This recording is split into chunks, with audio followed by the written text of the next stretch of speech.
quietos. Y vamos a leer el verso 14 y verso 15 del Evangelio según San Mateo, del capítulo 16. Mateo capítulo 16, verso 14 y verso número 15. 14 y 15. Amén. Siga la lectura ahí con la vista. Yo voy a leer en voz alta y reiteramos la invitación a que atienda la visita que está ahí a su lado. Trate, hermano, de que su actitud, su comportamiento aquí en el templo sea para edificación de todos los que estamos aquí, principalmente las visitas que hoy tan amablemente nos están acompañando. Dice estos dos versos: ellos dijeron, unos Juan el Bautista, otros Elías y otros Jeremías o alguno de los profetas. Él les dijo, ¿y vosotros quién decís que soy yo? ¿Y vosotros quién decís que soy yo? Siéntese, hermano, siéntese, ocupe su lugar, ocupe su lugar. Gloria a Dios. Bendito sea el Señor. Bien, hermanos, voy a presentar esta pregunta. La voy a presentar como tema. Esa parte que dice, ¿quién decís que soy yo? Y vosotros, ¿quién decís que soy yo? Y quiero referirme a este tema. ¿Quién es Jesucristo? ¿Quién es Jesucristo? Cuando a usted le preguntan quién es Jesucristo, ¿qué es lo que responde? Cuando usted, amigo, se ha hecho la pregunta ¿quién es Jesucristo?, ¿qué respuesta encuentra? Porque aquí hay un detalle. El ser humano siempre ha tenido necesidad de tratar con Dios, de tratar con el Señor Jesucristo. Sin embargo, a raíz de la pérdida de sensibilidad espiritual, el ser humano siempre ha batallado o enfrenta serias dificultades para entender quién es y cómo puede relacionarse con el Señor. ¿Quién es y cómo puede relacionarse con el Señor?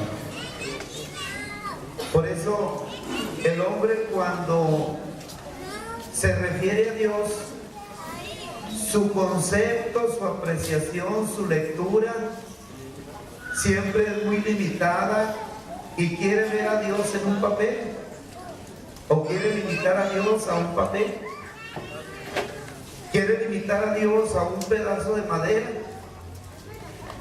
piensa que Dios es un pedazo de piedra. Obviamente, si estudiamos la Escritura, la Biblia, nos damos cuenta que Jesús, que el Señor, es mucho más que eso. Es mucho más que eso. Pero esto no es novedoso. Esto, hermanos, no es algo nuevo, algo que se da en este tiempo. Es más, por este motivo, el hombre enfrenta una severa desorientación y entonces inventa esos dioses, dando con esto una interpretación burda o interpretaciones burdas sobre lo que es nuestro Señor Jesucristo. Además, la historia misma misma nos enseña que esto se ha presentado a través de los tiempos. El hombre siempre ha tenido esta dificultad. Porque mire, si usted ve el pasaje cuando Jesús confronta a sus discípulos y les pregunta qué es lo que la gente decía acerca de él, ellos responden y dicen: algunos piensan que eres Juan el Bautista, otros dicen que eres Elías, otros más que eres Jeremías o alguno de los profetas. Ya desde el tiempo de Jesús se daba esto. Pero el tiempo, en nuestros tiempos o en el tiempo en el que vivimos, no ha cambiado tanto esta situación. Esta gran dificultad se sigue presentando. Porque aún los intelectuales, las personas supuestamente entendidas, cuando hablan de Jesús, tienen variadas versiones, variados conceptos, variadas apreciaciones. Algunos piensan que Jesús es un iluminado, al igual que personajes como Zoroastro, o que es un filósofo como Platón, o que simplemente Jesús fue un agitador político con un poder de atracción sobre la gente, un poder de atracción sobrenatural. Por eso, qué importante es entender quién es Jesucristo. Qué importante, amigo, es que usted tenga o reciba y pueda analizar una serie de respuestas a esta incógnita, a esta pregunta. Por eso, amigo, usted que nos está acompañando en esta tarde, es importantísimo que entienda a la luz de la palabra de Dios cuáles son aquellos aspectos que nos habla la misma palabra y que nos aclara, nos explica quién es Jesucristo. Y miren, lo quiero mencionar porque algo importantísimo y que a veces es motivo de debate aún entre los mismos religiosos, pero que la Biblia nos presenta y nos declara acerca de Jesucristo, es que Él es el verdadero Dios. Jesucristo es Dios. Porque hay quien piensa que Jesús es un Dios pero más pequeño, o simplemente es un profeta de Dios. Y San Juan, en su primera carta, en el capítulo 5, en el verso 20, escuche bien lo que dice: pero sabemos que el Hijo de Dios ha venido y nos ha dado entendimiento. Nos ha dado entendimiento. Quiere decir que para poder discernir, para poder tener claridad y entender esto, se necesita el razonamiento. Dice, para conocer al que es verdadero. Y estamos en el verdadero, en su Hijo Jesucristo. Este es el verdadero Dios y la vida eterna.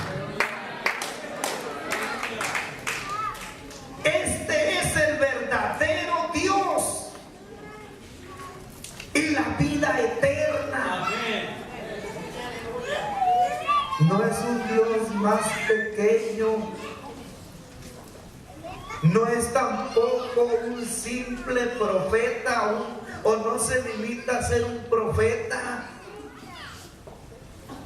Y dése cuenta de algo, esto es tan cierto, tan verdadero, tan preciso, que aún los mismos apóstoles reconocieron esto. El más incrédulo de los los apóstoles, aquel que se negaba o que se rehusaba a aceptar que Jesús había resucitado. En el capítulo 20, en el verso 28, cuando Jesús se le presenta a Tomás, cuando está perplejo, responde y le dice: Señor mío y Dios mío. No le dice Señor mío nada más, le dice también Dios mío. ¿Sabe por qué, hermano y amigo? Porque Jesucristo es Dios. Jesucristo es Dios. No, Jesucristo no es ni una parte de Dios, ni un Dios diferente o más pequeño que Dios. Jesucristo es el Dios completo, el Dios total, el Dios verdadero. ¿Cómo hay discusión acerca de este punto? Pero Pablo mismo, cuando le escribe a los romanos, y quizá entendiendo esa polémica que a veces se desencadena en el afán de negar la deidad de Jesucristo, Pablo en el capítulo 9, en el verso 5 dice: ¿de quiénes son los patriarcas y de los cuales según la carne vino Cristo? Y luego dice: el cual es Dios sobre todas las cosas, bendito por los siglos. Amén. El cual es Dios sobre todas las cosas. Y qué especial es esto, amigo o estimada visita, porque cuando Dios trata con usted y cuando Dios trata con cualquiera de los que estamos aquí y empezamos a llorar, entonces esto tiene una explicación. O cuando el Espíritu de Dios, Jesucristo, trata con nosotros, esto tiene una explicación, porque ¿quién puede soportar el toque de la presencia del Señor? ¿Quién puede mantenerse impávido, inconmovible ante el toque de la presencia del Señor? Porque Jesús es el Dios todopoderoso. Jesús es el verdadero Dios. Jesucristo es ese Dios encarnado que vino a este mundo. Por eso no tenemos que divagar tanto ante esta pregunta: ¿quién es Jesucristo? Pero hay algo más, porque Jesucristo no solo es el Dios verdadero, según lo que señala la Biblia, también Él es el autor y consumador de la fe. Ya ve que hasta antes de Jesús, este mundo vagaba en la desesperanza. No había esperanza para el hombre. La palabra esperanza significa esperar a lo mejor.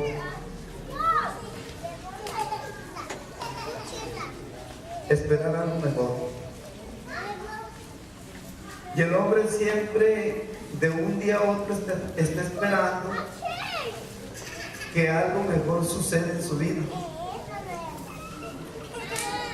Pero cuando el hombre carece de fe, entonces la esperanza no es esperanza. El hombre entonces se mueve, vaga en medio de la incertidumbre, en medio de la zozobra. Pero cuando el hombre se encuentra con Jesús y entiende que Jesús es el autor y consumador de la fe, entonces su vida cambia. Su vida es diferente. Y entonces le empieza a surgir una verdadera razón del por qué vivir. Y aun cuando enfrenta de momento situaciones complicadas y difíciles, inconvenientes en la vida, sabe que de un momento a otro algo mejor va a venir, porque Jesucristo empieza a darle ese aliento y esa esperanza a su vida.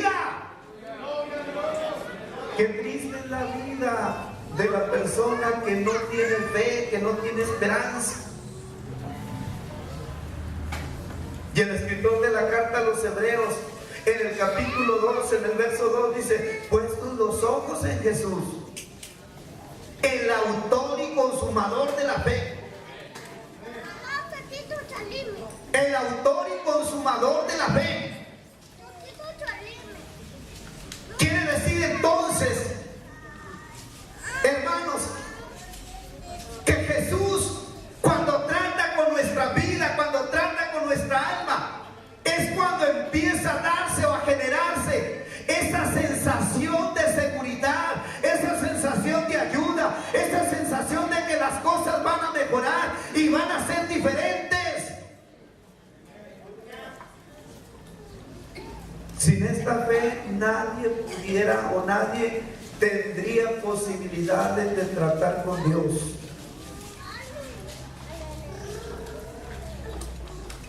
Si Jesús no fuera el consumador de la fe, el autor y consumador de la fe, el hombre vagara en la soledad, el hombre estuviera todavía cubierto, este mundo estuviera cubierto por la oscuridad de la confusión. Por eso el escritor de los Hebreos, que es una carta donde se puntualiza bastante acerca de la fe, dice que solamente a través de la fe, pero esa fe que se deposita en Jesucristo, entonces podemos acercarnos a Él con corazón sincero. Podemos acercarnos en plena certidumbre de fe. Vamos a ser capaces de prestarnos para que Él purifique nuestros corazones de mala conciencia, y vamos a tomar la decisión de lavar nuestros cuerpos con agua pura, porque el bautismo es el momento en el cual todos los pecados de la persona son perdonados. Pero se necesita esta fe. Hay personas que se acercan a un pedazo de madera y depositan su fe en ese pedazo de madera, pero bueno, esa fe no alcanza. Al final de cuentas terminan dándose cuenta o llegando a la conclusión que aquello no es más que un simple pedazo de madera. Un hombre se acercó con una persona de esas que labra la roca y hacía cristos así grandotes en una cruz, y tenía varios así, y aquel hombre se acerca con esta persona y le dice: ¿cuál de ellos es más poderoso de los que tienes aquí? Y aquel que labraba la piedra ahí, o que tenía esos cristos, le dice: ninguno tiene poder si yo los hago simplemente para vender. Yo los hago simplemente para vender. Porque la verdadera fe está en Jesucristo. Él es el autor y consumador de la fe. Y cuando de veras nos conectamos con Él, es decir, a través de esa fe, el hombre se acerca, puede tratar con Dios, entonces descubre la manera de cómo agradarlo. Porque ya ve que hay personas que solo se cobijan en ese cuento de la religión, pero no es otra cosa la religión que un sincretismo entre lo que supuestamente piensan que es sagrado y lo que es mundano. De tal manera que alguien puede salir de una actividad donde estuvieron adorando a Dios y irse a una cantina, irse a un burdel,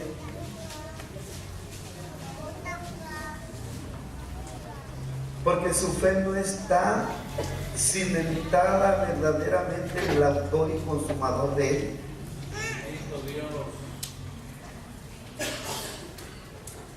Pero cuando esa fe se genera, o Jesucristo la genera, entonces el hombre descubre cómo agradarle a Él. Porque sin fe es imposible agradar a Dios. Porque es necesario que el que se acerca a Dios cree que le hay y que es galardonador de los que le buscan. Amigo, qué bueno que estén esta tarde aquí. Y qué importante es que usted escuche palabra de Dios. ¿Sabe por qué? Porque la fe viene por el oír, y el oír palabra de Dios. Es decir, de esta palabra, de este mensaje, de este evangelio que Jesucristo presenta, de ahí emana la verdadera fe. Es la que genera confianza en el hombre, porque Jesucristo es el autor y el consumador de la fe. Pero déjenme decirle algo más. Qué importante es conocer esto. Y yo se lo estoy mencionando no porque es una idea personal que se genera en nuestra mente, sino porque lo presenta la palabra. Porque lo tercero de esto, y ante esta pregunta, ¿quién es Jesucristo? La Biblia dice que Él es el único Salvador. El único que salva. Es decir, no solo es el verdadero Dios, no solo es el autor y consumador de la fe, sino también es el único Salvador. No hay otro que salve.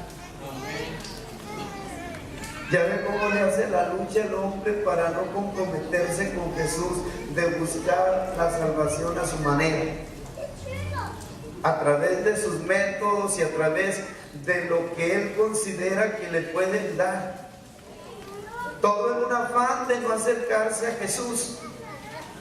Pero el escritor del libro de los Hechos, en el capítulo 4, versos 11 y 12, dice esto: este Jesús es la piedra reprobada por vosotros los edificadores, la cual ha venido a ser cabeza del ángulo, y en ningún otro hay salvación, porque no hay otro nombre bajo el cielo dado a los hombres en el que podamos ser salvos. Casi nos dice el escritor, y le dice a usted, amigo, ni le busques por otro lado. Ni le busques. Y claro que esto tiene confirmación. Y digo que tiene confirmación porque la misma Biblia señala que Jesús es el único Salvador, porque esto fue anunciado. Se dio a través de un anuncio divino. No fue el debate, o no fue el sol o el noroeste el que anduvo anunciando. Fue un anuncio divino. ¡Aleluya! Cuando estaban aquellos pastores en el campo pastoreando aquellas ovejas, dice la Biblia que un coro de ángeles o un ángel se les presentó allá en el capítulo 2, verso 10, y luego les dijo: no temáis, porque se asustaron cuando vieron el resplandor de la gloria de Dios. He aquí doy nuevas de gran gozo, que será para todo el pueblo, que os ha nacido hoy en la ciudad de David un Salvador, que es Cristo el Señor.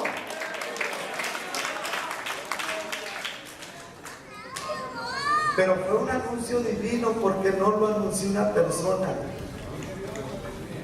fue un ángel. Un ángel. ¿Por qué menciono esto? Lo menciono porque intento, amigo, que tú entiendas, pues, que la declaración de que Jesús es el único Salvador tiene base y sustento en algo muy serio. Tiene firmeza. Los mismos ángeles, el mismo ángel lo anuncia. Si tú quieres alcanzar la salvación, hacia quien debes dirigir tu atención. Porque ¿cómo comete equivocaciones el ser humano? Las personas quieren encontrar la salvación en cosas o en medios ajenos a Jesucristo y no lo logran. No lo logran. Y el profeta Isaías en el capítulo 45 categóricamente dice esto: oh Dios, a través de él, mirad a mí y sed salvos todos los términos de la tierra, porque yo soy Dios y no hay más. No hay más. Mirad a mí y sed salvos todos los términos de la tierra. Y déjame decirte esto: Isaías se le reconoce como el profeta mesiánico. Si tú estudias los libros de la Biblia de los profetas, nadie habla tanto de Jesucristo como Isaías. Nadie abunda tanto en la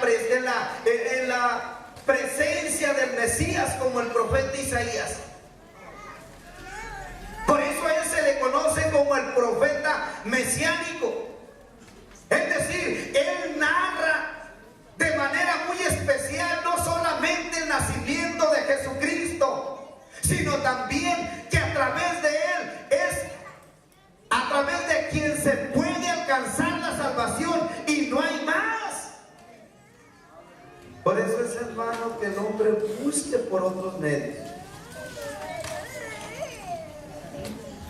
que acuda a otras fuentes. Por eso el hombre termina tan frustrado, tan decepcionado, cuando cree haber encontrado algo que le va a ayudar para alcanzar la salvación, y al final de cuentas solo aquello fue un fraude. Jesucristo no falla, en ningún otro hay salvación, porque no hay otro nombre debajo del cielo dado a los hombres en el cual podamos ser salvos. Aleluya. Pero mira, Jesucristo no solamente es el verdadero Salvador, también Jesucristo, si preguntamos quién es Jesucristo, la Biblia nos dice que Él es el único camino que nos lleva al cielo. El único camino que nos lleva al cielo. No hay otro camino. A veces se inventan teorías y se piensa que unos van al purgatorio y allí purgan cierto tiempo sus pecados y de ahí se pasan al cielo, pero no es cierto. No es cierto. Hay quienes les llevan hasta alimento a los muertos porque creen que esos muertos un día se van a levantar y que hay que ayudarlos, estarlos sustentando por mientras. Pero no es cierto. Hay quienes mandan a los niños al limbo para que estén ahí porque ahí van, pero tampoco es cierto, la Biblia no lo señala. Lo que dice la Biblia es que Jesús es el camino. Jesús dijo: yo soy el camino y la verdad y la vida. Y luego agrega: nadie viene al Padre, es decir, nadie va al cielo sino por Él, sino por mí. No hay otro camino, no hay otra forma, no hay otro medio, no hay otra manera que el hombre pueda utilizar para irse al cielo. Ni aportando, invirtiendo toda una cantidad de dinero fabulosa. Eso no le garantiza irse al cielo si no viene a Jesucristo. Hay quienes piensan que pagando ciertas indulgencias ya se ganan el cielo, o siendo muy generosos y aportando ciertas cantidades de dinero, por esas obras ya se ganan el cielo. Y no es cierto. Porque Jesús es el camino que siempre ha existido, es decir, ese camino antiguo. Y cuando Jeremías hablaba sobre él, a él se refería cuando decía: paraos en los caminos y mirad y preguntad por las sendas antiguas, cuál sea el buen camino, y andad por él, y hallaréis descanso para vuestra alma. Mas dijeron: no andaremos. ¿Sabe por qué? Porque al hombre nunca le ha gustado caminar o transitar por el camino correcto. Pero ¿sabe por qué? Porque el camino antiguo, ese camino que es Jesucristo, es un camino angostito. Es un camino angostito. Y cuando la Biblia habla que es un camino angosto, significa que el hombre no va a caminar con él o por él como él desea o como a él se le ocurra o como él quiera. El camino angosto significa que tiene que ajustarse a la voluntad de Jesús, a lo señalado por Jesús en la palabra. Por eso él mismo en el capítulo 7 de Mateo decía, e invitaba y decía: entrad por la puerta estrecha, porque ancha es la puerta y espacioso el camino que lleva a la perdición, y muchos son los que entran por ella. Voltee y mire a la gente, cómo anda esa gente sin Jesús. Oh, ellos van en montones por ese camino amplio, por ese camino espacioso. Pero Jesús agrega y dice: porque estrecha es la puerta y angosto el camino que lleva a la vida, y pocos son los que la hallan. Y qué bendición, hermano, porque usted y yo somos de esos pocos. Gloria a Dios.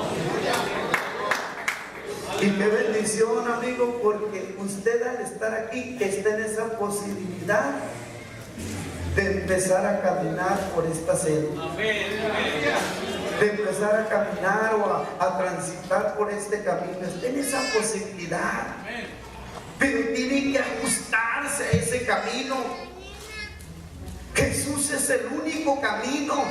No se le puede buscar por otro lado. Hay gente que inventa caminos o que hace esos caminos por sí solos porque quieren caminar conforme a la voluntad de ellos. Pero aquí se trata de caminar como Jesús lo desea, de acuerdo a la voluntad de Jesús. Y mire, ya voy a terminar. Solo quiero decirles esto. Quizás hasta este momento usted esté desorientado y siempre se estuvo preguntando: bueno, ¿cómo le hago para encontrarme con el Señor? Pues empiece a dar los primeros pasos. Y le voy a mencionar lo que dice el profeta que nos da luz en esto. Dice el profeta: buscad a Jehová mientras pueda ser hallado. Es decir, todavía está la oportunidad de que se dé ese encuentro entre tú y el Señor. Buscad a Jehová mientras pueda ser hallado. Llamadle en tanto que está cercano. Es decir, si de tu corazón sale ese clamor, le pides a Dios que trate con tu vida, te aseguro que Jesús se va a manifestar ahí y se te va a revelar a tu mente.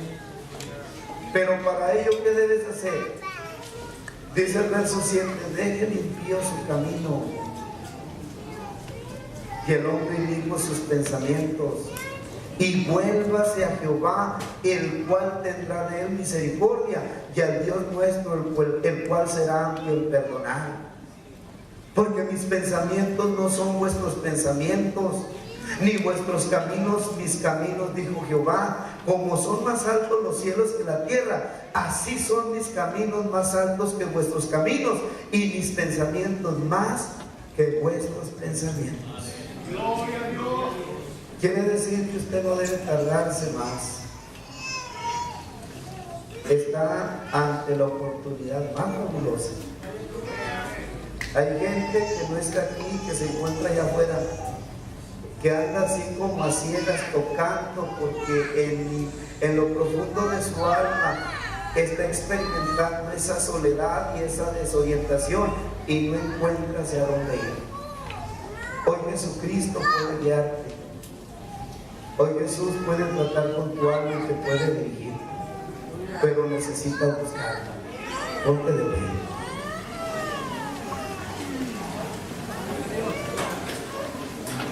Aleluya. Paz de Cristo, hermanos. ¿Estamos despiertos? Gloria al Señor. Jesús ya puso todo lo que se necesitaba y que tú no podías hacer. Tú no podías llegar a la cruz